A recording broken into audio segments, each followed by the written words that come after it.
యువతగా జీవితంలో అర్థాన్ని వెతుక్కుండే ఈ వెతుకులాటలో, అన్వేషణలో మనకి జీవన పరమార్థం ఎలా దొరుకుతుంది అన్నటువంటి అంశాన్ని మనం ఆలోచిస్తూ చర్చిస్తూ వస్తున్నాం. నిన్నటి రోజున మనం సొలొమన్ జీవితాన్ని మనం తీసుకున్నాం.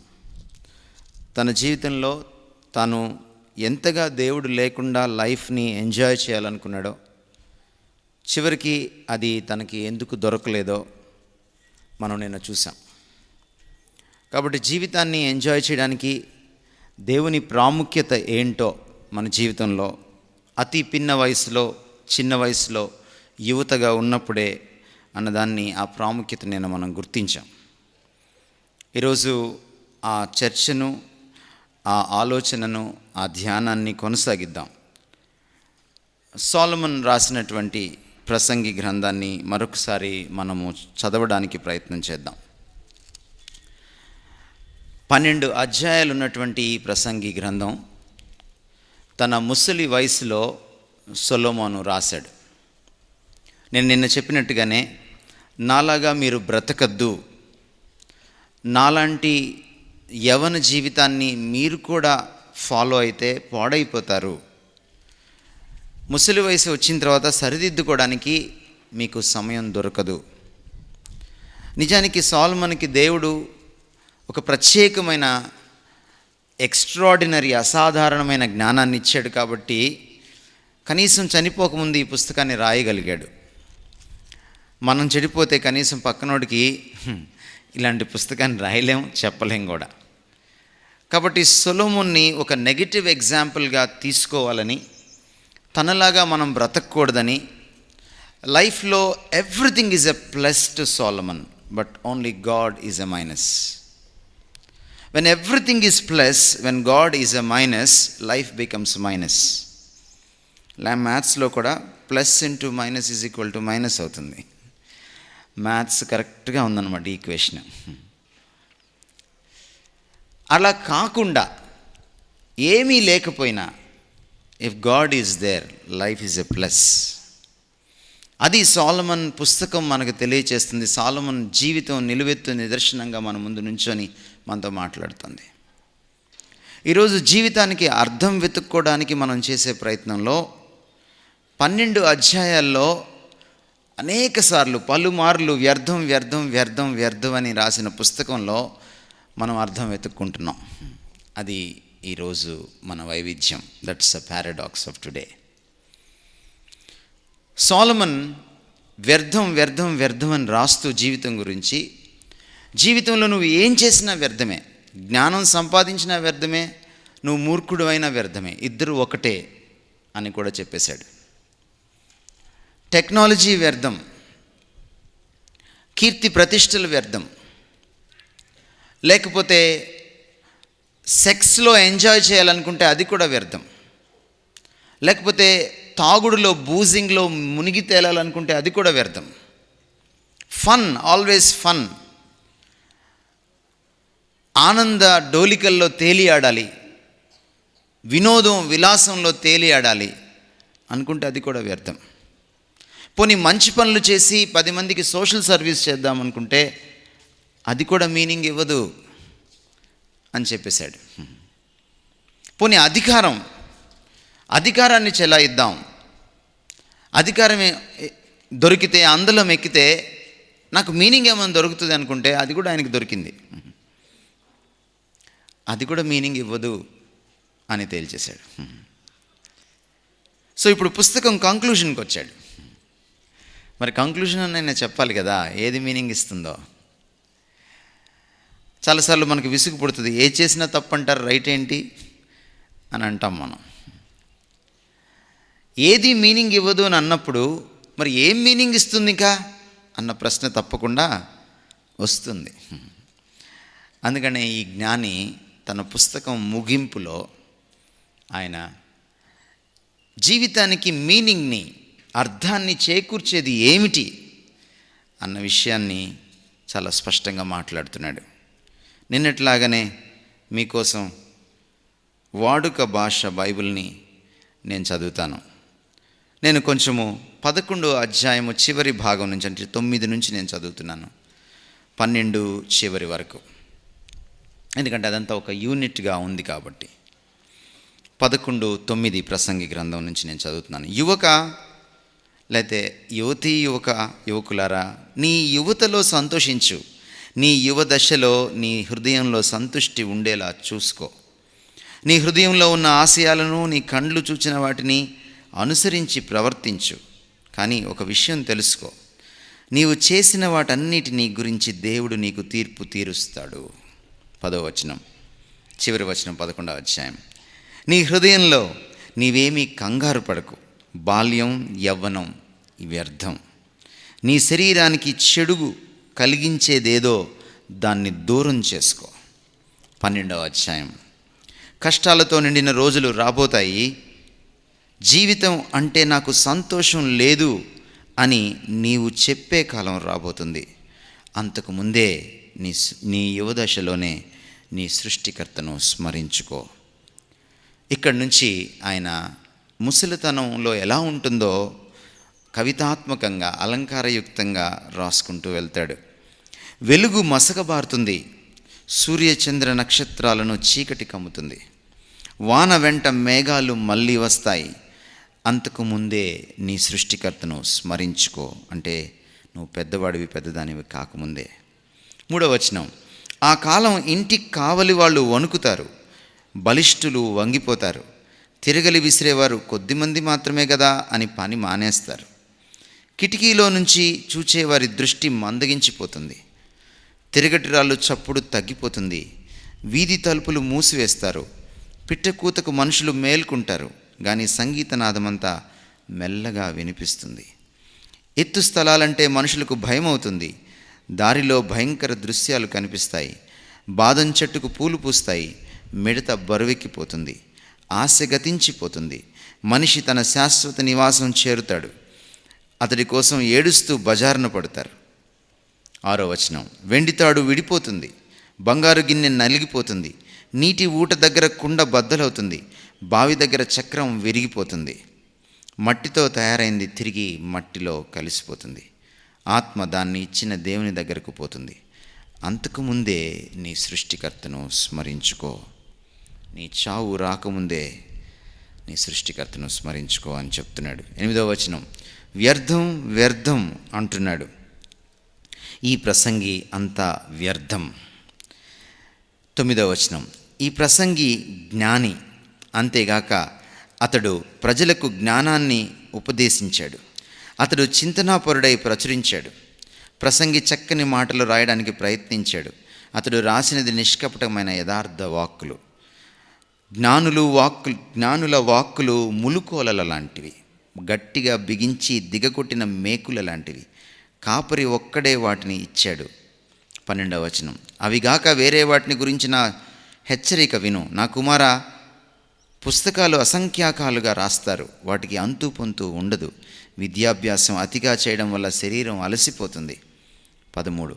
ఇదంతా విన్న తర్వాత తేలినది ఇదే. This is the conclusion. జీవితంలో మీనింగ్ రావాలంటే ఇది చెయ్యాలి. దేవుడంటే భయభక్తులు అలవర్చుకోవాలి, ఆయన ఆజ్ఞల ప్రకారం ప్రవర్తించాలి. మానవులందరి విద్యుక్త ధర్మం ఇదే. చివరి వచనం. రహస్యంలో జరిగే ప్రతి విషయాన్ని దేవుడు తీర్పులోకి తెస్తాడు.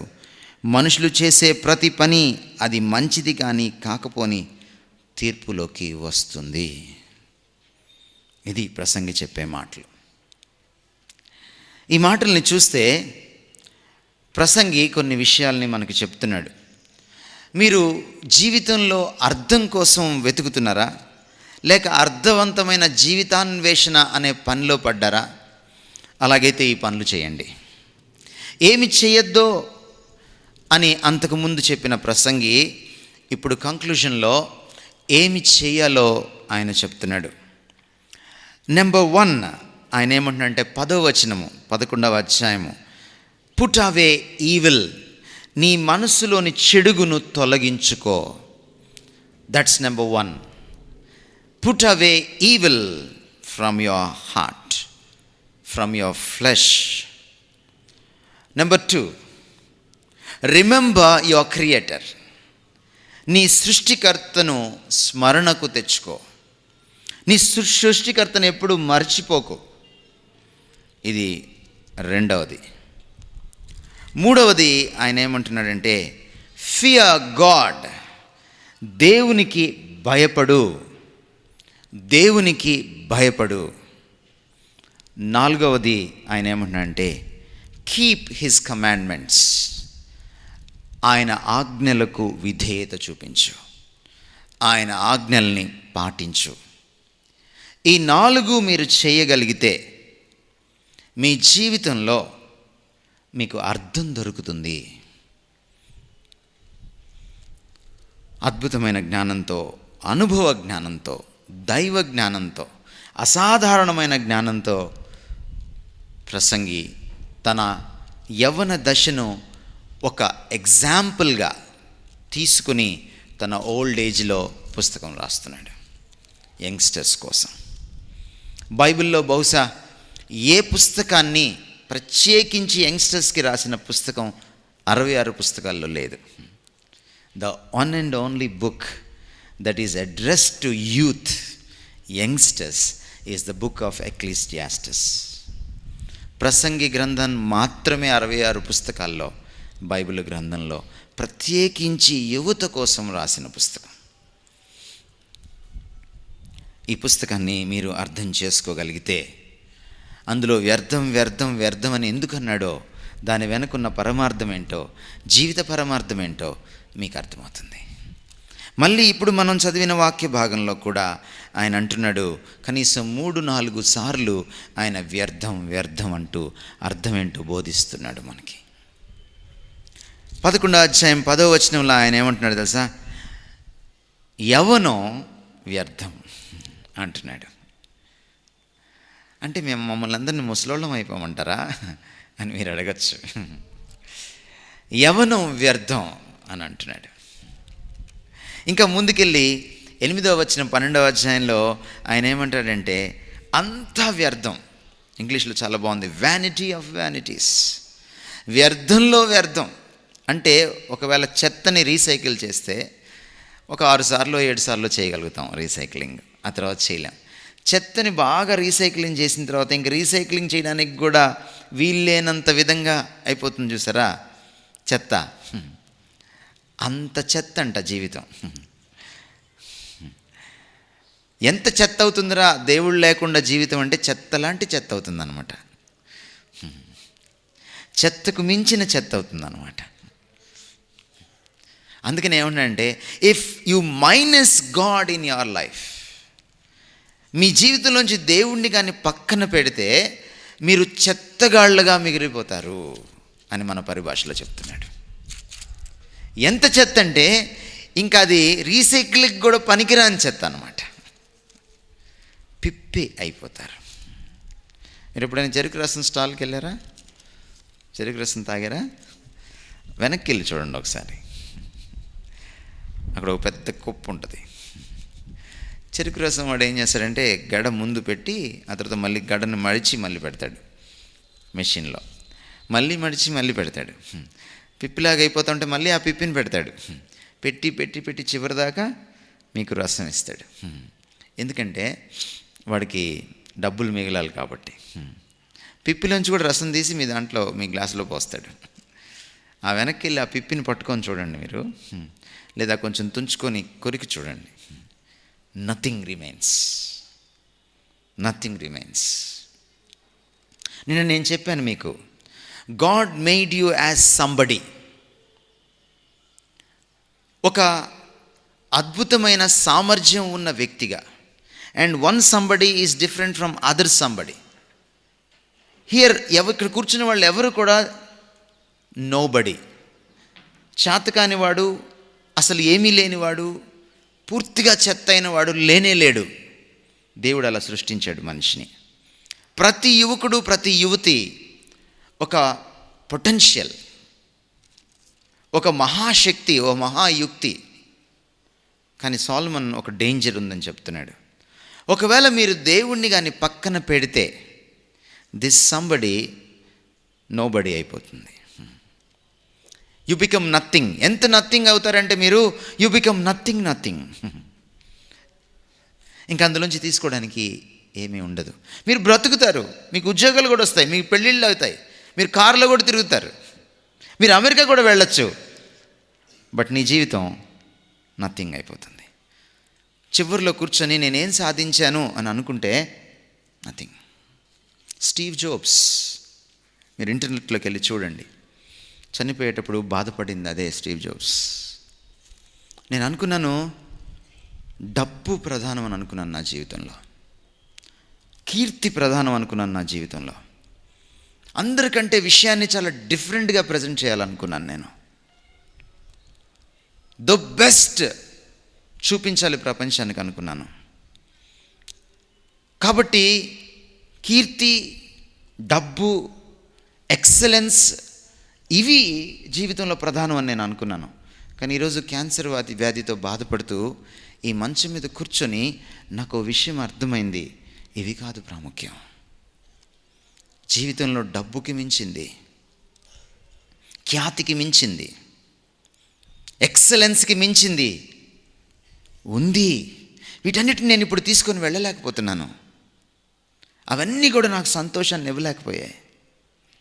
I regret about my life. Apple phone మీరు పట్టుకుంటే, యాపిల్ ఐప్యాడ్ మీరు పట్టుకుంటే, యాపిల్ ప్రోడక్ట్స్ మీరు పట్టుకుంటే, the best in the world, the best. ప్రపంచానికి ద బెస్ట్ ఎలక్ట్రానిక్ గ్యాడ్జెట్స్ ఇచ్చినటువంటి స్టీవ్ జాబ్స్ అంటున్నాడు, my life is not the best. నా లైఫ్కి నేను బెస్ట్ ఇచ్చుకోలేకపోయాను. There is no meaning in my life.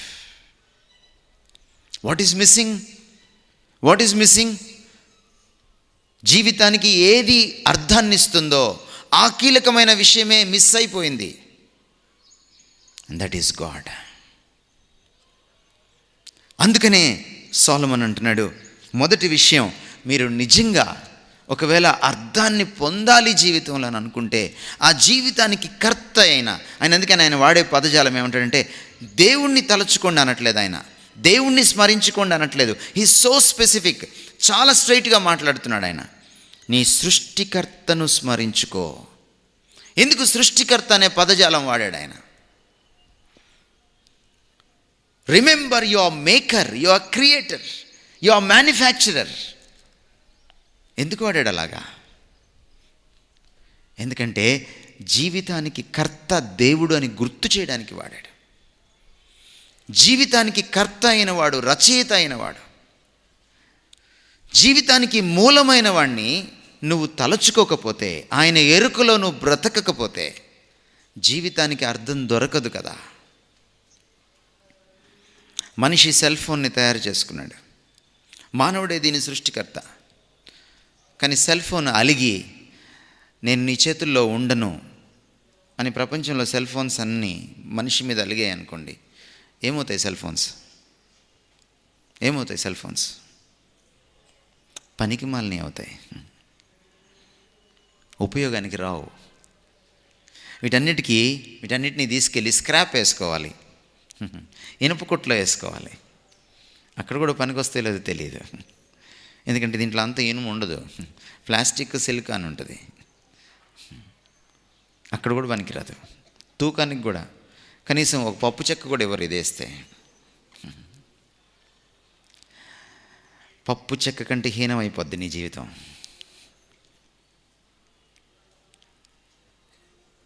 ఒక సృష్టింపబడిన వస్తువు సృష్టికర్త చేతిలో ఉన్నప్పుడే అది పనికొస్తుంది.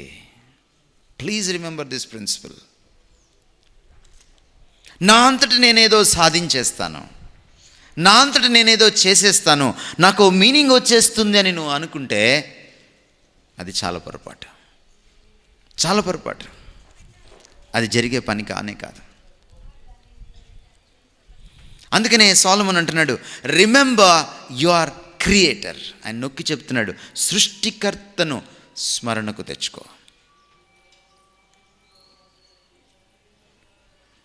ఏమిటి స్మరణకు తెచ్చుకోవడం అంటే? స్మరణకు తెచ్చుకోవడం అంటే ఏంటి?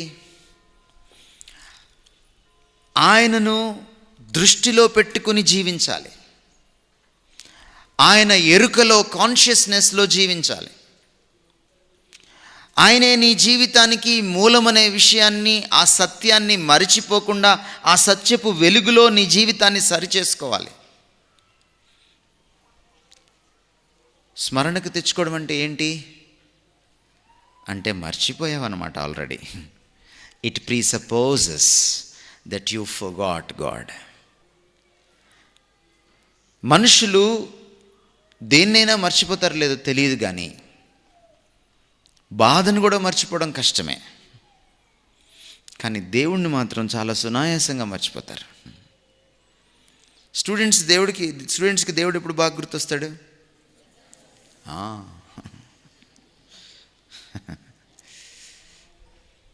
పరీక్షలు గుర్తు చేస్తాయి మనకి దేవుణ్ణి. అలాగే పెద్దోళ్ళకు కూడా వాళ్ళ జీవితాల్లో పరీక్షలు వస్తాయి. ఆ జీవితంలో పరీక్ష వాళ్ళకి దేవుణ్ణి గుర్తు చేస్తుంటుంది చాలాసార్లు. కానీ సొలొమన్ ఏమంటున్నాడంటే, బాబు జీవితంలో దేవుణ్ణి గుర్తు చేసుకునే పద్ధతి అది కాదు. ఈరోజు అట్ యావరేజ్ సగటు భారతీయుడిని, సగటు మనిషిని ప్రపంచంలో తీసుకుంటే మనకి దేవుడు గుర్తు లేడు. 24 గంటల్లో, వారానికి 7 రోజుల్లో, సంవత్సరానికి 365 రోజుల్లో మనకి దేవుడు ఎంతసేపు గుర్తుంటాడు? ఒకసారి మిమ్మల్ని మీరు ప్రశ్నించుకోండి. జీవితంలో అర్థం లేకపోవడానికి కారణం ఏంటంటే దేవుణ్ణి మర్చిపోవడమే. మనం చాలా పనులు దేవుడు లేనట్టుగా చేస్తాం, దేవుడు చూడనట్టుగానే చేస్తాం, దేవుడు ఎవరో మనకు తెలియనట్టుగానే చేస్తాం. చిన్నది వచ్చి అడిగితే, యేసుక్రీస్తు నీకు తెలుసా అని అడిగితే పేతురు బొంకాడు. కానీ మనం ఎన్నిసార్లు బొంకుతామో బొంకకుండా. మనం నోటితో బొంకము, మనం జీవితంతో బొంకుతాం. We don't tell lies with our lips, but by our life. మనం చాలాసార్లు బయటికి వెళ్తే ప్రపంచంలో దేవుడు లేనట్టుగానే జీవిస్తాం.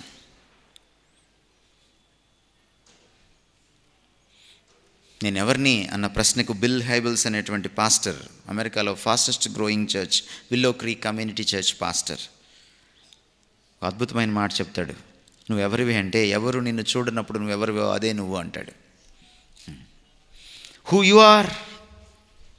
You are is when no one is looking. ఎవ్వరూ మనల్ని చూడనప్పుడు మన అస్సలు మనిషి బయటకు వస్తాడు. అపరిచితుడు అంటే విక్రమ్ కాదండి, ప్రతి మనిషిలో అపరిచితుడు ఉంటాడు. వాడు తొంగి చూస్తాడు, జడలు విరబోసుకుంటాడు.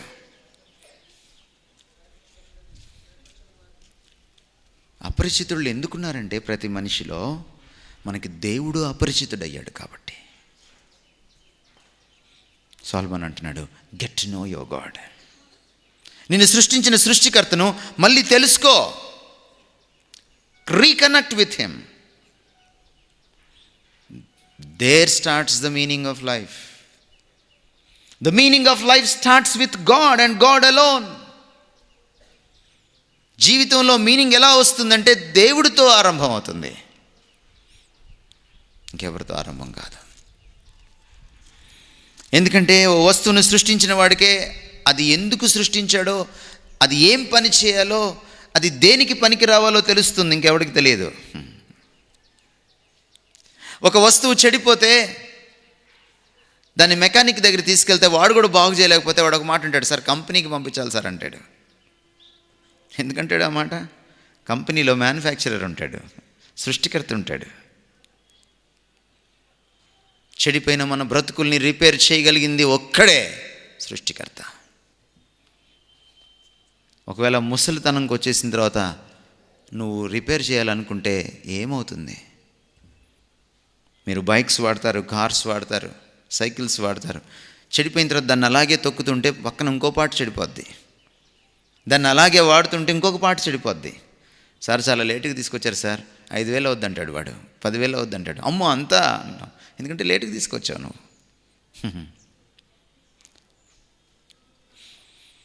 చాలామంది జీవితాలు ఈ రోజున బైక్స్ లాగే ఉన్నాయి.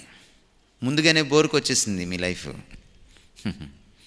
ముందుగానే బోర్కు వచ్చేసింది మీ లైఫ్. షెడ్కి వచ్చేసింది మీ లైఫ్. ఇంకా ఆలస్యం కాకముందే come on, come to the manufacturer, come back to God. Solomon చెప్తున్నాడు ఈ రోజున. ఇంకెంతకాలం దేవుణ్ణి దూరంగా పెడతావు? ఎప్పుడైతే నువ్వు ఈ మరిచిపోయిన దేవుణ్ణి మళ్ళీ గుర్తు చేసుకుంటావో, ఏ సృష్టికర్తతో నీ సంబంధం తెగిపోయిందో ఆ సంబంధాన్ని మళ్ళీ పునరుద్ధరించుకుంటావో, రీకనెక్ట్ అవుతావో, then starts meaning in life. నువ్వెందుకు పుట్టావో నీకు అర్థమవుతుంది. నిన్నెందుకు తయారు చేశాడో నీకు అర్థమవుతుంది. నీలో ఏముందో నీకు అర్థమవుతుంది. నీ గొప్పతనం ఏంటో నీకు అర్థమవుతుంది. నువ్వేం సాధించాలో నీకు అర్థమవుతుంది. దాన్ని ఎలా సాధించాలో నీకు అర్థమవుతుంది. When you know your life giver, when you know the author of your life, నీ జీవితానికి మూలమైన వాడిని, కర్త అయిన వాడిని నువ్వు తెలుసుకున్నప్పుడు. అందుకనే ప్రత్యేకించి యువతకు రాస్తున్నాడు, నీవు ఇంకా యవ్వన దశలో ఉండంగానే నీ దేవుడితో కనెక్ట్ అవ్వు. ఎందుకంటే మీనింగ్ ఆయనతోటే స్టార్ట్ అవుతుంది. This is the first thing that you should do.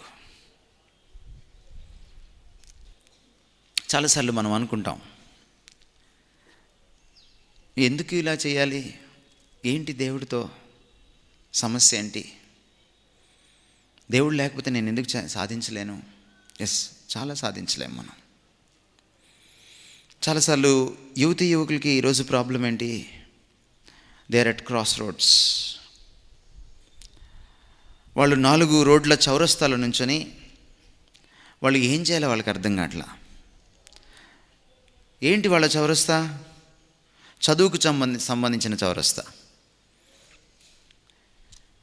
కెరియర్కి సంబంధించిన చౌరస్తా, అంతకు మించి జీవిత భాగస్వామికి సంబంధించిన చౌరస్తా, ప్రేమాయణానికి పెళ్ళికి సంబంధించిన చౌరస్తా.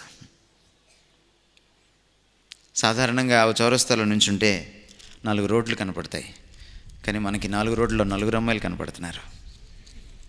ఎటు పోవాలో తెలీదు.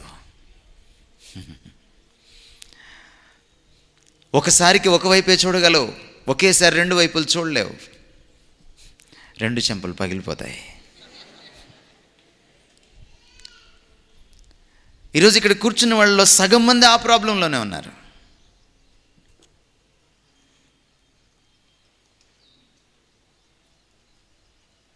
Who is correct in my life? Love at first sight అనేది చాలా పెద్ద అబద్ధం ఈ ప్రపంచంలో. అద్దం ముందు నుంచొని నిన్ను నువ్వు చూసుకో. నీకు నువ్వు అర్థమైతే ఒట్టు. నీకు ఎదురుగా కనబడే ఒక అమ్మాయి ఎట్ట అర్థమవుతుంది? ప్రతి అమ్మాయి ఒక అందాల రాక్షసి. ముందు అందం కనపడుతుంది, దగ్గరికి వెళ్ళిన తర్వాత రాక్షసి కనపడుతుంది. You can't estimate. పెళ్లి చూపుల్లో ఎంత మోసం, ఎంత మర్యాద కూర్చుంటుంది, ఎంత తలంచుకుంటుంది. ఎందుకంటే ఆ తర్వాత అంతా తలంచుకోవాల్సింది నువ్వే.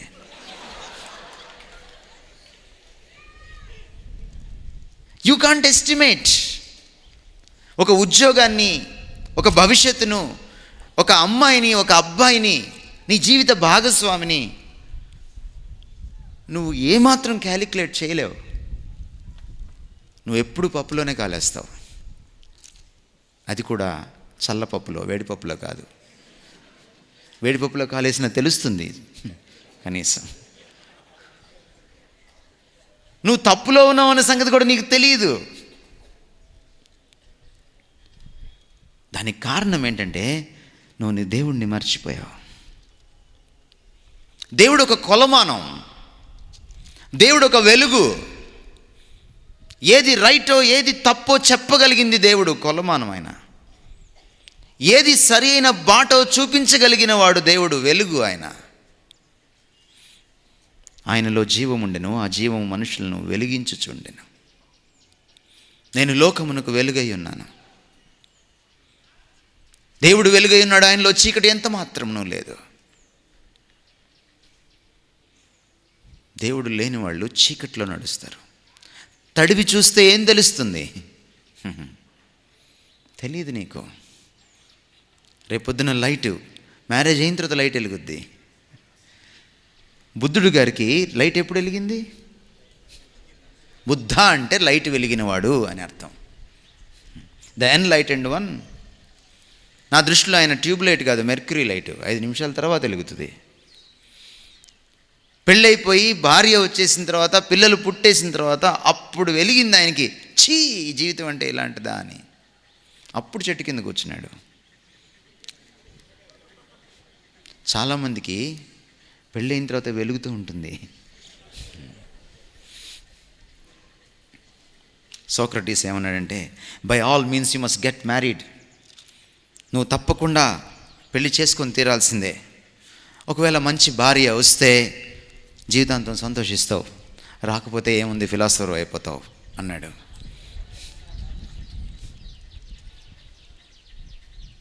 You can't estimate. కానీ మీరు ఇంటర్మీడియట్లోనే, 10th క్లాస్లోనే, 8th క్లాస్లోనే అమ్మాయి కావాలి మీకు. మొన్న మా స్కూల్లో ఒక హాస్టల్ పిల్లాడు ఇంకొక హాస్టల్ అమ్మాయికి ఉత్తరం రాశాడు.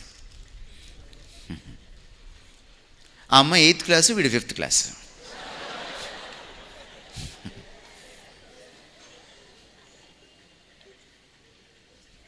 ఏం తెలుసని ఇద్దరిని డిస్మిస్ చేసి ఇంటికి పంపించేశారు. You don't know anything. అందుకనే ఈరోజు మీరు ఏం చేస్తున్నారంటే, చేతులు కాల్చుకొని ఆ తర్వాత ఆకులు పట్టుకుంటున్నారు, ఆ తర్వాత కౌన్సిలింగ్కి వస్తున్నారు మీరు. సాల్మన్ అంటున్నాడు, నీ జీవితం ఇంకా కాలిపోకముందే దేవుణ్ణి పట్టుకో. కాలిపోయిన తర్వాత ఆకు పట్టుకుంటే ఏం వస్తుంది? Remember your creator. అందుకే దేవుడు కావాలి నీ బాల్య దినములందే. ఎందుకంటే బైబిల్కి బాగా తెలుసు, బాల్య దినంలోనే నువ్వు లవ్ లెటర్ రాస్తావని. నువ్వెంత గనుడువో బైబిల్కి బాగా తెలుసు. నువ్వెంత చాలునో బైబిల్కి బాగా తెలుసు. అందుకనే బైబిల్ చెప్తుంది, right now while you are still in your youth. దేవుణ్ణి తెలుసుకున్నప్పుడు నాకు నేను అర్థమవుతాను. నేనెవరో నాకు తెలుస్తుంది, నాకెవరు కావాలో తెలుస్తుంది, నాకేం కావాలో తెలుస్తుంది, నేనేం సాధించగలనో తెలుస్తుంది, ఈ ప్రపంచం ఏంటో తెలుస్తుంది, నేను ఎటు పోవాలో తెలుస్తుంది, నేను ఎప్పుడు కూర్చోవాలో ఎప్పుడు లేవాలో తెలుస్తుంది, ఎప్పుడు పడుకోవాలో ఎప్పుడు లేవాలో తెలుస్తుంది, ఎప్పుడు మాట్లాడాలో ఎప్పుడు మాట్లాడకూడదో తెలుస్తుంది, ఎలా మాట్లాడాలో ఎలా పని చేయాలో తెలుస్తుంది. ఎందుకంటే దేవుడు నిన్ను తన పోలికలో చేసుకున్నాడు. That's the key. దేవుడు అర్థం కాకుండా పోలిక అర్థం కాదు.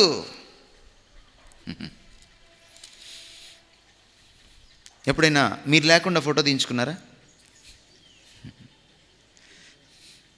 మీరు లేకుండా ఫోటో తీయించుకున్న సందర్భం ఎప్పుడైనా చూసారా మీరు?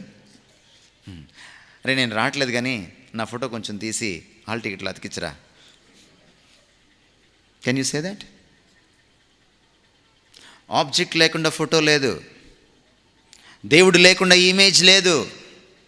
దేవుడు అర్థమైతేనే ఇమేజ్ అర్థమవుతుంది, దేవుడు అర్థమైతేనే మనిషికి మనిషి అర్థమవుతాడు. That's the reason. మీకు ఇంకా జీవితం చాలా ఉండంగానే మీరు మీ దేవుణ్ణి జ్ఞాపకం చేసుకోవాలి. ఇది నీకు మేలు, దేవుడికి కాదు.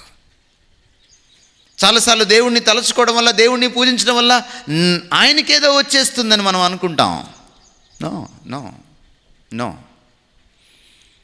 ఇది నీ కోసం, నీ చదువు కోసం, నీ పెళ్లి కోసం, నీ భవిష్యత్తు కోసం, నీ తృప్తి కోసం, నీ గుండెల్లో ఆనందం కోసం, నీ జీవితంలో నిండుదనం కోసం, నీ జీవితంలో అర్థం కోసం, మీనింగ్ కోసం. ద సెకండ్ థింగ్ సోలమన్ చెప్తుంది ఏంటంటే, remove evil from you, from your heart. జీవితంలో మీనింగ్ కావాలంటే, మీనింగ్ని నాశనం చేసేది ఏంటంటే పాపం. చెడును తొలగించుకో నీ జీవితంలోంచి. చెడును అలాగే అట్టి పెట్టుకుంటే నీ జీవితానికి అర్థం దొరకదు. పాపానికి ఒక స్వభావం ఉంది. పాపానికి ఉన్న స్వభావం ఏంటంటే అది ముందు మురిపిస్తుంది, చేస్తున్నప్పుడు మైమరిపిస్తుంది, చేసిన తర్వాత మెరిపిస్తుంది, చుక్కలు కనపడతాయి. యూనో, నేను నిన్న కూడా చెప్పాను, sin fascinates but then it assassinates. చేసేటప్పుడు పాపం చాలా సుందరంగా ఆకర్షణీయంగా ఉంటుంది. చేసిన తర్వాత పాపపు నీసు పోదు. మీరెంతన్నా కడిగి చూడండి, పోతుంది. Guilt pops up always in your heart. Guilt.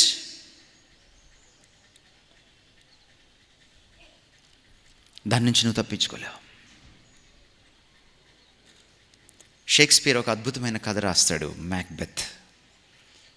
ఎవరైనా ఇంగ్లీష్ చదివిన వాళ్ళు ఉంటే వాళ్ళకి తెలుస్తుంది. ఒక స్త్రీ రాజును చంపేస్తుంది, కాన్స్పిరసీ, కుట్ర పన్ని.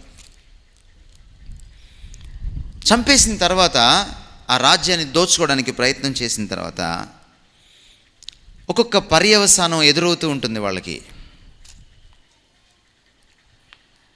చివరికి వాళ్ళు ఏ పరిస్థితుల్లోకి వెళ్ళిపోతారంటే, ఆమె తన చేతుల్ని చూసుకుని, చేతులు కడుక్కొని శుభ్రంగానే ఉంటాయి చేతులు, కానీ దాని మీద ఆమెకు రాజుగారి రక్తం కనపడతా ఉంటుంది కొన్ని సంవత్సరాలు అయిపోయిన తర్వాత కూడా.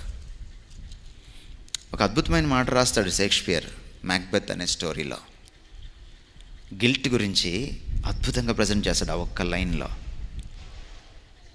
ఆయన అంటాడు, అరేబియాలో ఉన్నటువంటి ఈ ప్రపంచంలో సుగంధ ద్రవ్యాలకు, పర్ఫ్యూమ్కి, సెంట్కి ఫేమస్ అరేబియా.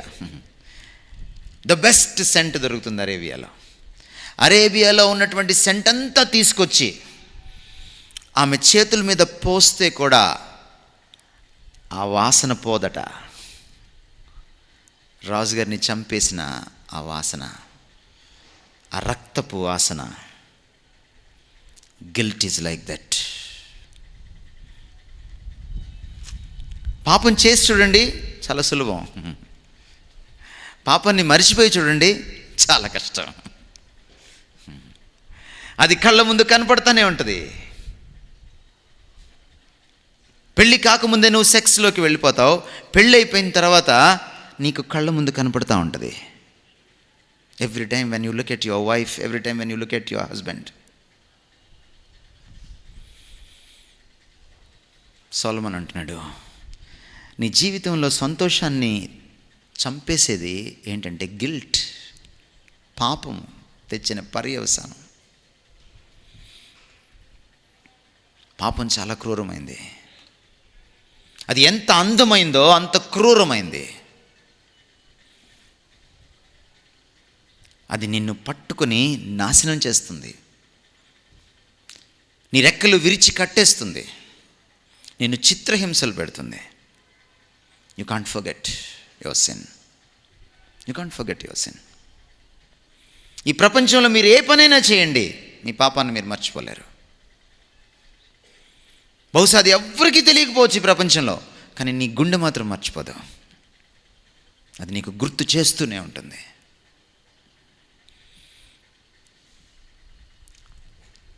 మన పాపమే ఎదుటి వాళ్ళని అనుమానించేలా చేస్తుంది చాలాసార్లు. డాక్టర్ రవి జకరియాస్ ఒక అద్భుతమైన ఇలస్ట్రేషన్ చెప్తాడు. ఒక చిన్న పిల్లడు, ఒక చిన్న పిల్ల, ఇద్దరు ఫ్రెండ్స్, బిలో 5th క్లాస్, ఎదురెదురు ఇల్లు.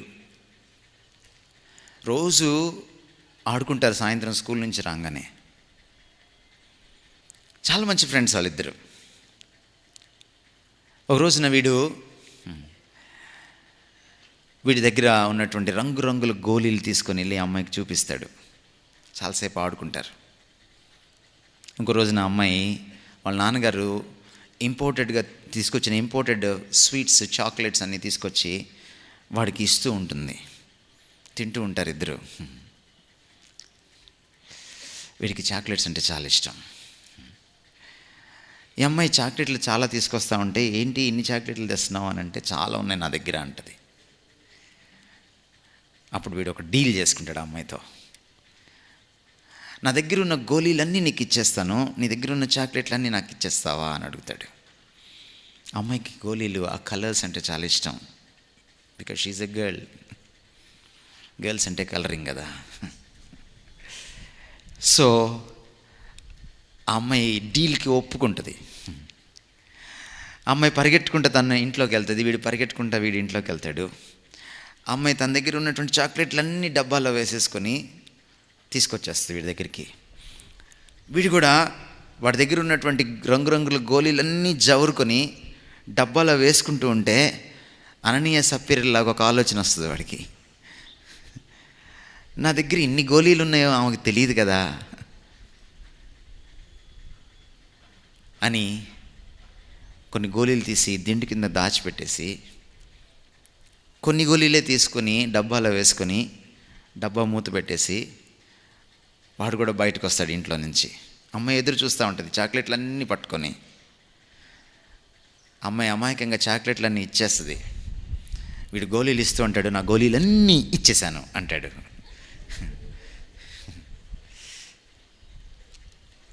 సరే, రాత్రి అయిపోతుంది, అలిసిపోతారు, అన్నం తినేసి పడుకుంటారు.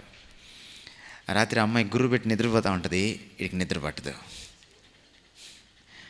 వీడి మనసులో ఒక ఆలోచన, ఓ అనుమానం, అమ్మాయి చాక్లెట్లన్నీ ఇచ్చిందా?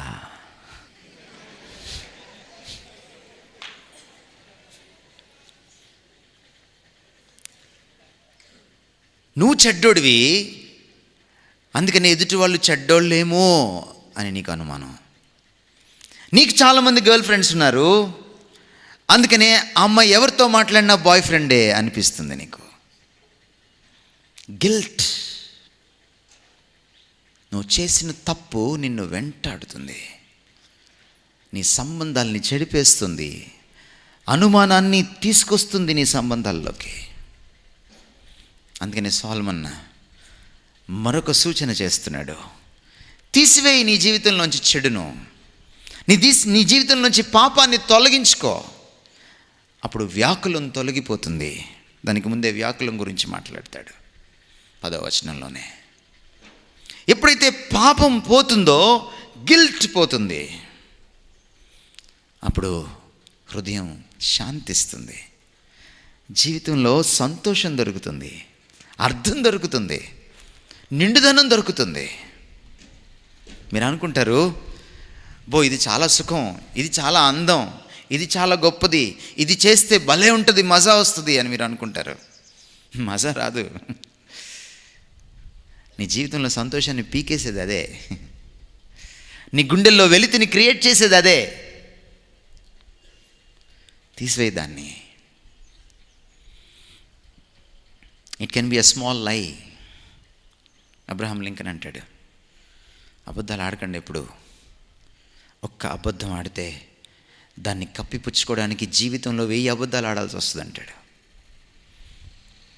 అది అబ్రహాం లింకన్, అమెరికన్ కదా, అది ఆయన స్టైల్, అది అమెరికన్ మైండ్, అది అమెరికన్ స్టైల్. భారతీయులు కూడా ఉన్నారు, అబద్ధాలు ఆడండి, 1000 అబద్ధాలు ఆడి నవ్వు పెళ్లి చేయండి.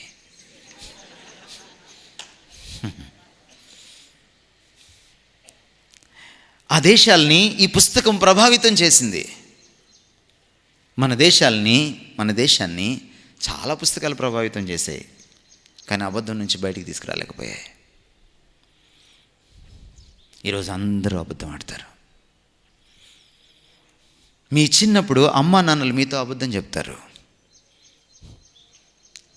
పక్కనున్న మీ అక్క మీద ఓ చెయ్యేసి దానిపైన మళ్ళీ ఇంకో చెయ్యేసి కొట్టి అక్కని కొట్టేశానని అబద్ధం చెప్తారు. పెద్దయ్యాక మీరు అమ్మ నాన్నకి అబద్ధం చెప్తారు, వాళ్ళు నేర్పించిన అబద్ధమే కదా. రాజకీయ నాయకులు అబద్ధం ఆడతారు, గవర్నమెంట్ ఆఫీసర్స్ అబద్ధం ఆడతారు, లేట్కి వచ్చిన టీచర్ అబద్ధం ఆడుతుంది. కానీ అబద్ధం ఆడుతున్నప్పుడల్లా నువ్వు కళ్ళల్లోకి చూడలేవు. కళ్ళల్లోకి కళ్ళు పెట్టి చూడవు, ఎందుకంటే అబద్ధం. అబద్ధం, నీ జీవితం అబద్ధం. అందుకని నువ్వు కళ్ళల్లోకి కళ్ళు పెట్టి చూడలేకపోతున్నావు. That's the reason. నీ జీవితం అంతా కపటం. ఒకవేళ ఈరోజు నిజాయితీగా కపటం నుంచి ఎలా బయటికి రావాలి, వేషధారం నుంచి ఎలా బయటికి రావాలి, అబద్ధం నుంచి ఎలా బయటికి రావాలి, నువ్వు అబద్ధికుడు అని ఒప్పుకుంటే నిజంగా దేవుడు నిన్ను నిజాయితీపరుడుగా చేస్తాడు. నిజాయితీ ఎలా వస్తుందంటే నీలో ఉన్న అవినీతిని నిజాయితీతో ఒప్పుకున్నప్పుడు, నీలో ఉన్న పాపాన్ని నిజాయితీతో నువ్వు బయటేసుకున్నప్పుడు, దేవుడి పాదాల దగ్గర వేసినప్పుడు. హృదయశుద్ధి గలవారు ధన్యులు, వాళ్ళు దేవుని చూస్తారంటే ఎవరి హార్ట్ ప్యూర్గా లేదు. ఏ హృదయశుద్ధి కోరుతున్నాడంటే ఆయన, నా హృదయానికి శుద్ధి లేదు ప్రభువా అని నువ్వు శుద్ధంగా ఒప్పుకోగలిగితే అప్పుడు దేవుడు నిన్ను కనికరిస్తాడు, తను కనపరుచుకుంటాడు. The pure at heart means honesty, frankness. ఈరోజు అంత ఆనెస్టీ నీకుంటే దేవుడు నీ జీవితాన్ని మార్చివేస్తాడు. సొలొమోను చెప్తున్నాడు, నీ పాపాన్ని కప్పిపుచ్చుకోవద్దు, దేవుడి దగ్గరికి తీసుకురా, remove it. By the way, మీకు మాట చెప్పాలి, నీ పాపాన్ని నువ్వు తీసేసుకోలేవు. నీ పాపాన్ని నువ్వు తీసేసుకోలేవు. పాపాన్నే కాదు, పాపం వల్ల వచ్చిన ఆ గిల్ట్ని కూడా నువ్వు సప్రెస్ చేసుకోలేవు. అది ప్రతిసారి నీకు చూపిస్తూనే ఉంటుంది, ఇదిగో నువ్వు పలానా కదా. కొన్నిసార్లు కొంతమందిని విమర్శిస్తూ ఉంటే, మన దేశంలో సామెత ఉంది, ఒకడి వైపు 1,000 చూపిస్తే నీ వైపు 4 వేళ్ళు ఉంటాయి. లోపల ఓ స్వరం నీతో మాట్లాడుతుంది, ఏంటి నువ్వు కూడా అదే కదా, ఏంటి అలా అంటున్నావు. ఓ స్వరం నీతో నువ్వు ఆ స్వరం నోరు మూయలేవు. It's not possible. Martin Luther తను క్యాథలిక్ మాంక్గా ఉండి పోపుని ఎదిరించి, ఆ రోజుల్లో మతం రాజ్యం కలిసిపోయి ఉన్నాయి, బోత్ స్టేట్ అండ్ రిలీజన్ కలిసిపోయి ఉన్నాయి. పోప్ ఎంత చెప్తే అదే చట్టం, పోప్ మాట రాజు కాదనడు. అటువంటి రోజుల్లో రాజ్యాధికారాన్ని, ప్రపంచాన్ని పరిపాలిస్తున్నటువంటి రాజ్యాధికారాన్ని అతను ఎదిరించడానికి పూనుకున్నాడు. ఎంత ఎదిరించాడంటే ఒక్కడిగా నిలబడి ఎదిరించాడు. అలాంటి పరిస్థితుల్లో ఓ రోజున మార్టిన్ లూథర్కి ఒక కల కనపడింది. అపవాది వచ్చి ఆయన పాపాలన్నీ గోడ మీద రాస్తున్నాడు, మార్టిన్ లూథర్ చేసిన పాపాలన్నీ. పోపును తప్పిపట్టేవాడు అంతటోడుగా నువ్వు, ఇదిగోరా నువ్వు నీ పాపాలు చూడు, నీ చిట్టా చూడు.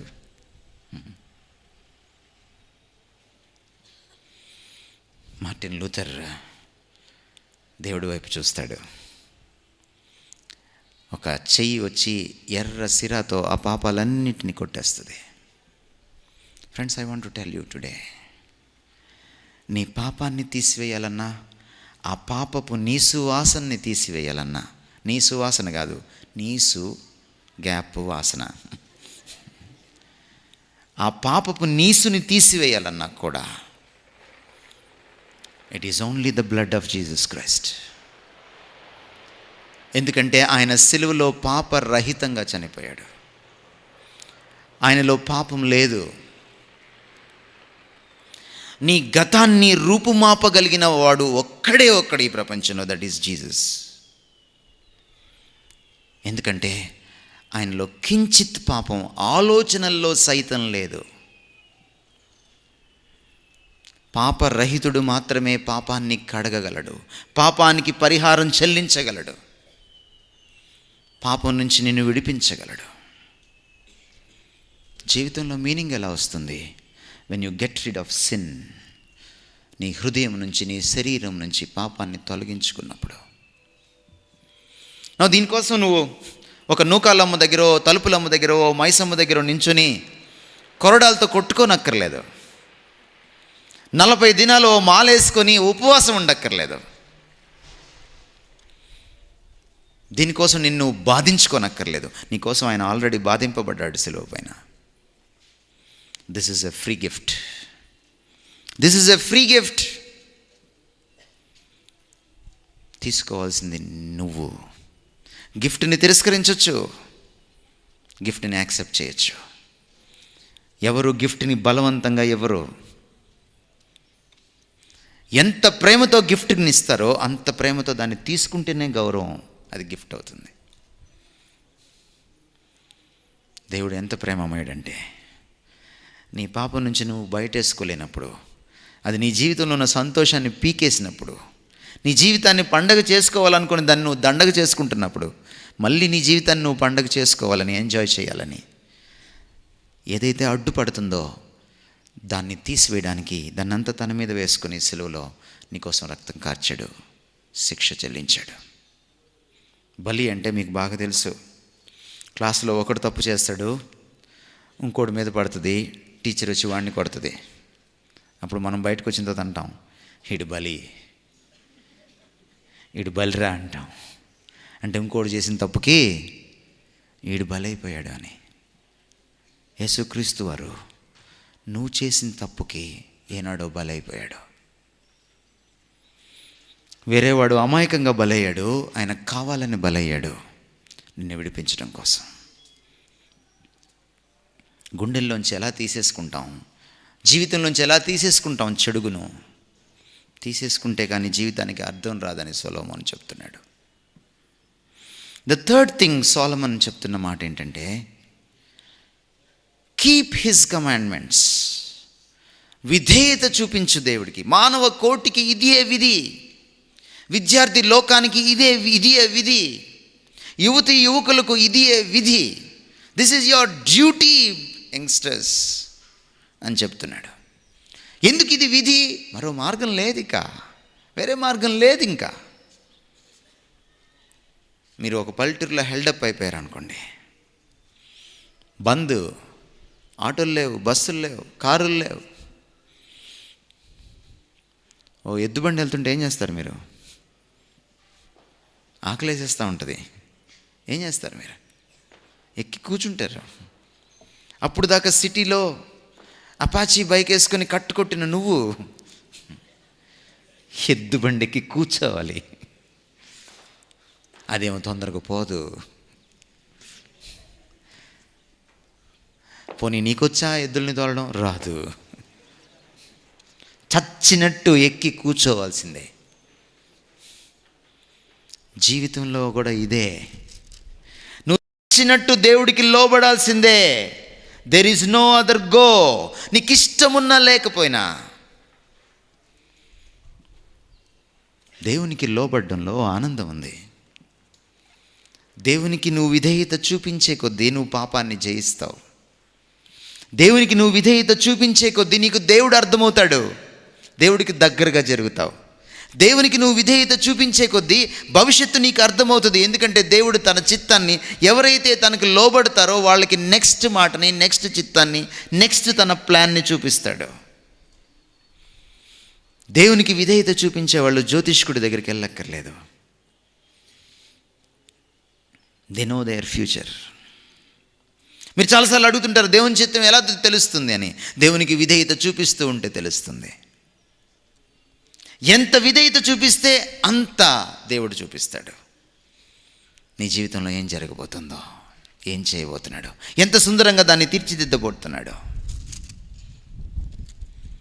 విధేయతలో మీనింగ్ ఆఫ్ లైఫ్ ఉంది. ఎందుకంటే విధేయతలో దేవునికి దగ్గరగా జరుగుతావు. విధేయతలో దేవుణ్ణి తెలుసుకుంటావు. జీవితానికి మూలమైన వాడిని తెలుసుకుంటావు. అతి సమీపంగా తెలుసుకోవడానికి ఆస్కారం దొరుకుతుంది.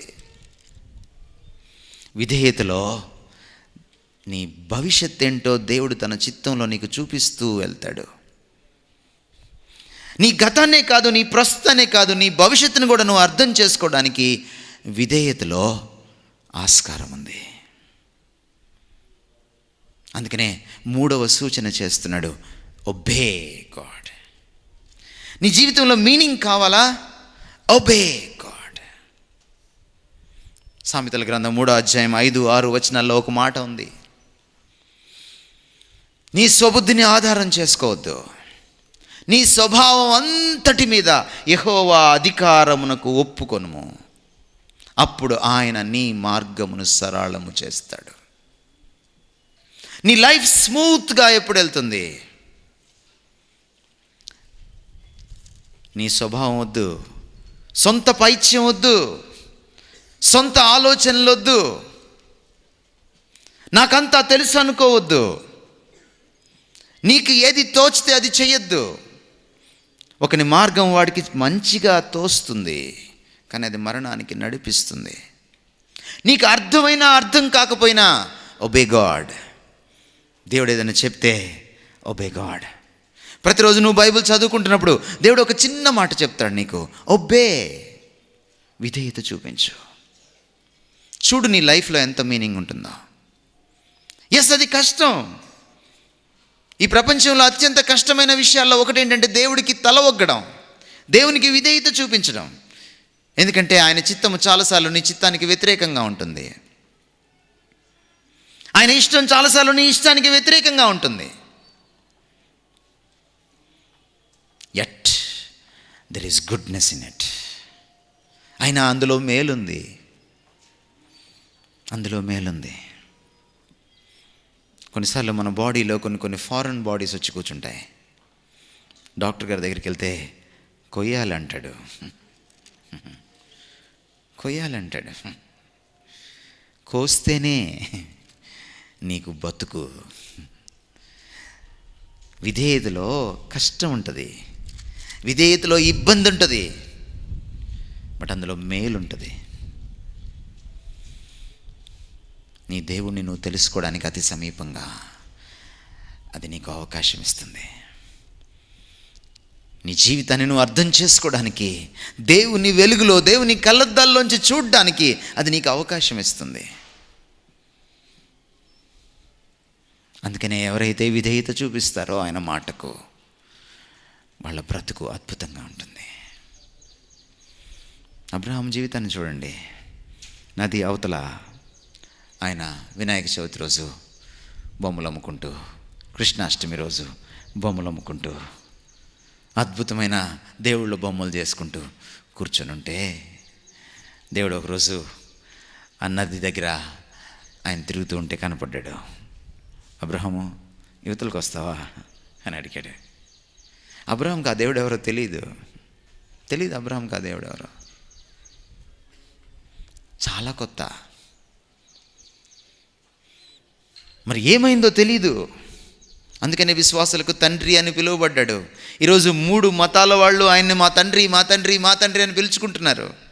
అబ్రహాం కోసం కొట్టుకుంటున్నారు, మా తండ్రి, మా తండ్రి, మా తండ్రి అని. మన జీవితాలను చూస్తే మా తండ్రే అనాల్సి వస్తుంది. ఏంటో నాకు ఒక మిస్టరీ అబ్రహాం జీవితాన్ని చూసినప్పుడు. How could he put such a faith in that unknown God? కానీ అబ్రహాము నది దాటి వచ్చేసాడు, మళ్ళీ వెనక్కి వెళ్ళలేదు. అబ్రహాం జీవితంలో మనం చూస్తే ఒక పాయింట్ వచ్చింది, ఆస్తి పంచుకోవాల్సి వచ్చింది. లోతు లోకం వైపు చూశాడు. అబ్రహాం అక్కడ నిలబడి, లోతు నీకేం కావాలి అని అడిగితే లోతుగా ఆలోచించాడు. ఇదే టైము. ఎస్, మగానంతా తీసుకున్నాడు. The best. అబ్రహాము ఈ భూమిని చూడట్లేదు, రియల్ ఎస్టేట్ చూడట్లేదు. ఆయన మనసులో దేవుడు తనకిచ్చిన వాగ్దానం, తన భవిష్యత్తు, దేవునికి విధేయత అదే కనపడుతుంది. మిగిలింది పెద్దనాన్న తీసుకున్నాడు. ఎవరైనా పెద్దోళ్ళు ముందు బెస్ట్ తీసుకొని చిన్నోళ్ళకి మిగిలింది ఇస్తారు. అబ్రహాము విధేయత. ఇంకో ఘట్టం వచ్చింది అబ్రహాం జీవితంలో, కొడుకుని చంపేసుకోవాల్సిన ఘట్టం. విధేయత చూపించాడు. ఈ రోజున అబ్రహాము చనిపోయాడు. అబ్రహాం లేడు ఈ రోజున. దాదాపు 2000 సంవత్సరాల క్రితం వాడు అబ్రహాము. క్రీస్తు పూర్వము. ఇక్కడి నుంచి లెక్కేసుకుంటే 4000 సంవత్సరాల క్రితం వాడు అబ్రహాము. 4000 సంవత్సరాలు అయిపోయింది, కానీ అబ్రహాం పేరు ఎవరు మర్చిపోలేదు. That's the beauty in obedience. ఎప్పుడైతే నువ్వు లోబడతావో దేవుడికి, you are not only a blessing to your generation, but you can be a blessing in the generations to come, in the nations to come. తరతరాలకు, దేశాలకు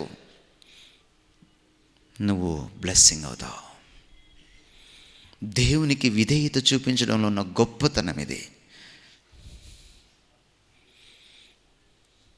Alexander ఎంతమంది గుర్తున్నాడు? మన దేశంలో రక్తం కార్చి స్వాతంత్రం తీసుకొచ్చిన వాళ్ళు ఎంతమంది గుర్తున్నారు? బట్ అబ్రహామును మర్చిపోలేదు. That's a blessing. 4000 years. నాకు చెప్పండి, చరిత్రలో 4000 years క్రితం ఉన్న ఒక ఫిగర్ని, చరిత్ర చదివిన వాళ్ళు చెప్పండి నాకు. మీకు అందరికీ కామన్గా తెలిసిన ఒక ఫిగర్ని. Obedience can bless your life. Meaning comes through obedience. Let me close. 4వ విషయాన్ని చెప్తున్నాడు సొలొమన్. తన అనుభవ జ్ఞానాన్ని రంగరించి, జీవితంలో మీనింగ్ కావాలా నీకు? Yes, then you must do this 4th thing also. ఈ 4వ విషయం కూడా నువ్వు చేయాలి. ఏమిటి ఆయన 4వ విషయం ఏం చెప్తున్నాడు? Fear God. దేవునికి భయపడు. ఈ రోజుల్లో లేనిది ఏంటండి? అదే. పిన్నల్లో పెద్దల్లో లేనిదేంటి? అదే. ఈరోజు ఎందుకని చిన్నపిల్లలు పెద్దవాళ్ళకి భయపడట్లేదు? ఒక స్టూడెంట్ టీచర్కి ఎందుకు భయపడట్లేదు? ఒక నేరస్తుడు పోలీస్కి ఎందుకు భయపడట్లేదు? What is the reason? ఒక ఎంప్లాయీ బాస్కి ఎందుకు భయపడట్లేదు? భయం బొత్తిగా లేదు ఈరోజు మనకి. All positive fears starts with the fear of God. All positive fears in life starts with the fear of God. ఎందుకని ఈరోజు సినిమాల్లో కొడుకులు నాన్నని టీజ్ చేయడం చూపిస్తున్నాడు. ఎక్కడి నుంచి వచ్చింది ఈ కల్చర్? ఎందుకని ఈరోజు చిన్న పిల్లలు ఒక పెద్ద హీరోయిన్ని ఏడిపించడం, సెటర్లు వేయడం చూపిస్తున్నాడు సినిమాల్లో? ఎక్కడి నుంచి వచ్చింది ఈ కల్చర్? ఎందుకని ఈరోజు టీచర్లకి బదులుగా కమీడియన్స్ని, బఫూన్స్ని పెడుతున్నారు సినిమాల్లో, సీనుల్లో?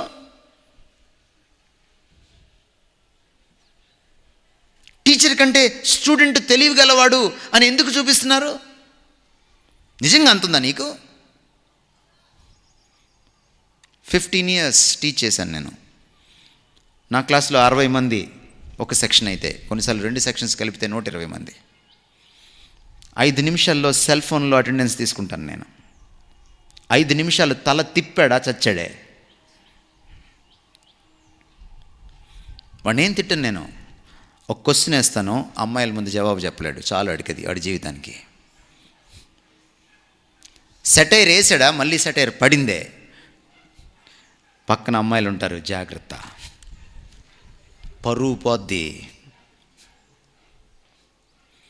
నేను కాలేజ్ నుంచి రిజైన్ చేసి వచ్చేటప్పుడు నా స్టూడెంట్స్ నన్ను చూసి ఏడ్చారు. నా దగ్గరికి వచ్చి నన్ను అడిగారు, సార్ సెల్ ఫోన్లో ఎట్లా వేసుకుంటారు సార్ మీరు అటెండెన్స్ అని. I don't want to waste time. Subject లేని లెక్చరర్స్ ఏం చేస్తారంటే 1/2 గంట అటెండెన్స్ వేసుకుంటారు, ఇంకో 1/2 గంట కబుర్లు చెప్తారు, ఇంకా 1/2 గంట మిగులుద్ది, పాఠం చెప్పి వెళ్ళిపోతారు. క్లాస్లో ఎంత స్ట్రిక్ట్గా ఉంటానో బయటికి వెళ్తే అంత ఫ్రెండ్లీగా ఉంటాను. మా కాలేజ్ కారిడార్లో నిలబడితే మా ప్రిన్సిపల్ ఎవరు లోపలికి వెళ్ళరు, నేను నిలబడితే అందరు లోపలికి వెళ్ళిపోతారు. This is my testimony in my college. స్టూడెంట్స్కి అంత సీన్ లేదు. ఫియర్ ఎక్కడి నుంచి వస్తుంది? When you fear God, people fear you. నువ్వు దేవునికి భయపడ్డప్పుడు నువ్వు దేనికి భయపడవు, మనుషులు నీకు భయపడతారు. You know that? మా ప్రిన్సిపల్తో, హీజ్ అ క్యాథలిక్ ఫాదర్, పెద్ద Catholic institution, diocese, Guntur diocese కింద డైరెక్ట్గా ఉండేటువంటి ఇన్స్టిట్యూషను. జస్ట్ మా గోడ వెనక బిషప్ గారి హౌస్. ఎప్పుడు ప్రిన్సిపల్ గారు పక్షపాతం చూపించినా, అన్ఫేర్గా చేసినా, ఏదైనా పొరపాటు చేస్తే స్టాఫ్ మీటింగ్లో ఆయనతో గొడవ వేసుకునేవాడిని నేను. Sir, this is wrong. మా ఇద్దరికి ఎప్పుడు క్లాషే. కానీ ప్రిన్సిపల్ నన్ను ఎప్పుడు తక్కువగా చూడలేదు. దొంగతనంగా నా క్లాసులు వినేవాడు, నన్ను అబ్జర్వ్ చేసేవాడు. ప్రాబ్లం వస్తే నిర్మోహమాటంగా అడుగుతాను తప్ప రాజకీయాలు చేయనని ఆయనకి తెలుసు. చివరికి ఒక రోజున తీసుకెళ్ళి నన్ను, మీకు తెలియదు, క్యాథలిక్స్ ప్రొటెస్టెంట్స్ని పందుల్లా చూస్తారు. ప్రొఫేన్ అంటారు వాళ్ళు, సీక్రెట్ ప్రొఫేన్ అంటారు. వాళ్ళు వాడే పదజాలం మీకు తెలియదు. ప్రొటెస్టెంట్స్ అంటే అంత తక్కువ వాళ్ళకి. క్యాథలిక్ గురువుకి, ఒక గురువు గారికి పాదాలు పట్టుకుంటారు. బిషప్ గారు మా కాలేజ్కి వస్తే, ఈజ్ అవర్ చీఫ్ ప్యాట్రన్, మా కాలేజ్కి వస్తే ఆయన కాళ్ళకి దండం పెట్టుకుంటారు. దండం పెట్టిన ఇద్దరే లెక్చరర్స్, నేను మా హెచ్ఓడి. అలాంటి నన్ను, ఒక ప్రొటెస్టెంట్ని, ప్రిన్సిపాల్కి ఎప్పుడు కూడా క్వశ్చన్స్ వేసాను నేను, 10 మంది ముందు నిలదీసే నన్ను ఆయన బర్త్డే రోజు తీసుకెళ్ళి ఆయన తల మీద చెయ్యేసి నా చేత ప్రార్థన చేయించాడు. When you fear God, people fear you. When you honor God, people honor you. I am nothing before them. ఆ బిషపు 6 భాషలు ఆయనకి ఉద్దండు. హెబ్రీ, గ్రీక్ భాషల్ని చదువుతాడు. He directly translated Bible from Hebrew and Greek. Great man. When you fear God, people fear you. సొలొమన్ అంటాడు చివరిలోకి వచ్చి, దేవుడు ఒక రోజున ప్రతి పనిని, ప్రతి రహస్యమైన పనిని, ఎవ్రీ సీక్రెట్ థింగ్ ఆయన వెలుగులోకి తీసుకొస్తాడు. నీ చెడును బయట పెడతాడు. ఆయన బయట పెట్టకముందే నువ్వు బయట పెట్టుకో, ఒప్పుకో. Be accountable. ఎప్పుడైతే ఫియర్ ఆఫ్ గాడ్ అనేది ఉంటుందో, నేను పాపం చేయడానికి వెరుస్తాను, భయపడతాను. ఎందుకు ఈ రోజున సమాజంలో పాప భీతి లేదు? ఎందుకు భయం లేకుండా పాపం చేస్తున్నారు? మీరు ఏ సిటీకైనా వెళ్ళండి ఈ రోజున, ఒక బైకు, ఆ బైక్ మీద 2 ముసుగులు, ముందు ఒక అమ్మాయి, వెనక ఒక అమ్మాయి. I tell you my friends, దేవుడు నీ ముసుగు తీసే రోజు వస్తుంది. ముసుగులో నువ్వు చేసేదంతా బయటకు వస్తుంది.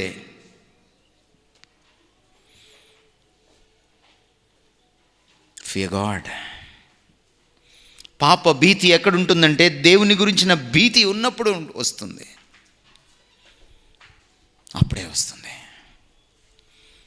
అందుకనే సొలొమన్ అంటాడు, ఎప్పుడైతే దేవునికి భయపడతామో జ్ఞానం వస్తుందట. జీవితాన్ని ఎలా చక్కదిద్దుకోవాలన్న జ్ఞానం వస్తుంది. యెహోవా యందు భయభక్తులు కలిగి ఉండుట జ్ఞానమునకు మూలము. లైఫ్ని ఎలాగ నేను టర్న్ చేసుకోవాలి, ఎప్పుడు ఏ పని చేయాలి, ఎవరిని పెళ్లి చేసుకోవాలి, ఏ జాబ్కి ఎప్పుడు అప్లై చేయాలి, దేనికి ఎలా ప్రిపేర్ అవ్వాలి, ఎగ్జామ్కి ఎలాంటి స్మార్ట్ వర్క్ చేయాలి. నాలెడ్జ్ లేకపోతే నశించిపోతాం. ఎక్కడి నుంచి వస్తుంది లైఫ్కి సంబంధించిన నాలెడ్జ్? సినిమాలు చూస్తే రాదు, ఇంటర్నెట్ చూస్తే రాదు, నీ ఫ్రెండ్స్ని అడిగితే తెలియదు, సీనియర్స్ని అడిగితే తెలియదు. యెహోవా యందు భయభక్తులు కలిగి ఉండుట. జీవితంలో ఒక సెన్స్ ఆఫ్ డైరెక్షన్ కావాలంటే, ఎప్పుడు ఏది ఎలా చేయాలో, ఎక్కడికి వెళ్ళాలో, ఏది సాధించాలో తెలియాలంటే, you need wisdom. And that wisdom comes by the fear of God. అందుకనే అంటాడు, ద లాస్ట్ థింగ్, దేవునికి భయపడండి. జీవితం ఏంటో అర్థమవుతుంది, దాని అర్థం ఏంటో అర్థమవుతుంది, దాని పరమార్థం అర్థమవుతుంది. అర్థవంతమైన జీవితాన్వేషణ అక్కడ ముగుస్తుంది. Fear God. Let me close. ఒక ఆయన అద్భుతంగా ఫియర్ ఆఫ్ గాడ్ని నిర్వచించాడు. I forgot this man's name. ఆయన ఏమంటాడంటే, the fear of God is a continual awareness that you are in the holy presence of God, that your every word, thought and deed is open before him to his righteous judgement. దేవునికి భయపడ్డం అంటే ఏమిటంటే, ఒక పరమ పవిత్రుడైన పరిశుద్ధుడైనటువంటి, పాపాన్ని చూడలేనంత నిష్కలంకమైన కన్నులు కలిగినటువంటి దేవుని సన్నిధిలో నువ్వు ఎల్లప్పుడూ జీవిస్తున్నావన్న ఎరుక. నీ సన్నిధి నుంచి నేను ఎక్కడికి పారిపోదును అని కీర్తనకారుడు ఆక్రోశిస్తాడు 139వ దావీదు కీర్తనలో. ఫ్రెండ్స్, దేవుని జడ్జిమెంట్ నువ్వు తప్పించుకోలేవు. ఆయన సన్నిధి నుంచి, ఆయన కనుసన్నల నుంచి నువ్వు పారిపోలేవు. మన కంటికి ఒక విసినిటీ అనేది ఉంటుంది, కనుచూపు మేర అంటాం మనం. కొంత దూరం దాటితే కనపడదు మనకి. గాడ్స్ విసినిటీ నుంచి, ఆయన కనుచూపు మేర నుంచి నువ్వు తప్పించుకోలేవు. అది అనంతమైంది. You cannot escape God's presence and his sight. He looks at you. He knows every minute detail of your life. నీ ప్రతి రహస్యం ఆయనకు తెలుసు. అందుకనే దేవునికి భయపడడం అంటే ఏంటంటే, ఈ ఎరుకలోకి రావడం. దేవుడు నన్ను చూస్తున్నాడు. ఆయన సన్నిధి నుంచి నేను పారిపోలేను. నేను బాత్రూంలో ఉన్నా, ఆయన నన్ను చూస్తాడు. నేను తలుపులు వేసుకొని చాటింగ్ చేస్తున్నా, ఆయన నన్ను చూస్తాడు. నేను ఇంటర్నెట్ ముందు కూర్చొని బూతు బొమ్మలు చూస్తున్నప్పుడు కూడా ఆయన నన్ను చూస్తున్నాడు. నేను అమ్మాయిలతో ఫ్లర్ట్ చేస్తున్నప్పుడు, ఒక గంట ముందు ఒకరికి ఫోన్ చేసి ఐ లవ్ యూ చెప్పి, ఇంకొక గంట ముందు ఫోన్ చేసి, గంట తర్వాత ఇంకొకరికి ఫోన్ చేసి ఐ లవ్ యూ చెప్తుంటే దేవుడు చూస్తున్నాడు. నువ్వు ఏ నెట్వర్క్లోనో ఉండు, ఆయన నెట్వర్క్ నేను ఫాలో అవుతూనే ఉంటుంది. This is true. నా ఆలోచన, నా మాట, నా చేష్ట అన్నిటినీ కూడా ఆయన తన పరిశుద్ధమైన తీర్పులోకి తీసుకువస్తాడు. You cannot escape God's judgment and his sight and his presence. Adi fear of God ante. Let me close with an anecdote. చాలా కాలం క్రితం గుంటూరులో జరిగిన ఒక సంఘటన. ఒక 5 ఒక అమ్మాయిని అనుభవించి రాత్రంతా, ఉదయాన్నే ఆమె చచ్చిపోయింది. ఆమె మూటగట్టి ఒక గోనెలో కుక్కి ఆ శవాన్ని గుంటూరు పొలిమేరల్లో పొలాల్లో వదిలేశారు.